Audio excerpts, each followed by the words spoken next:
साल 1852 में पहली बार मनुष्य के लिए इस्तेमाल की जाने वाली लिफ्ट गिरनियों यानी पुलिस के थ्रू चलती थी। उस समय इन पुलिस को चलाने के लिए आदमी, जानवर या वाटर पावर का इस्तेमाल किया जाता था। 1800 ईस्वी के करीब इसे भाप से चलाया जाने लगा था। इसके बाद 19वीं सदी की शुरुआत में द्रव चालित लिफ्ट का इस्तेमाल होने लगा था। तब तक इनसे केवल भारी सामान का ही ट्रांसपोर्ट किया जाता था। साल 1852 में एलिसा ग्रेव्स ओटिस ने लिफ्ट में सिक्योरिटी फीचर्स लगाए और फिर लोगों को ऊपर से नीचे लाने और ले जाने का काम शुरू हुआ। और कहा जाता है कि आधुनिक लिफ्ट का आविष्कार सबसे पहले अमेरिकी उद्योगपति एलिसा ओटिस ने ही किया था।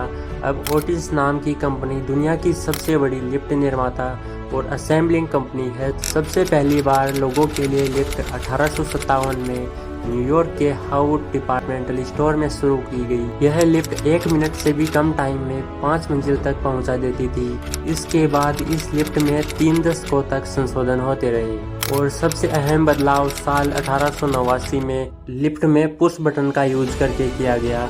यह बहुत अहम बदलाव था। इसके बाद लिफ्ट को सही तरीके से डिजाइन किया गया और स्पीड एंड सिक्योरिटी से रिलेटेड सभी प्रॉब्लम्स को सॉल्व किया गया। ज़्यादा सुरक्षित लिफ्ट बहुमंजिला इमारतों के लिए उपयोगी साबित हुई।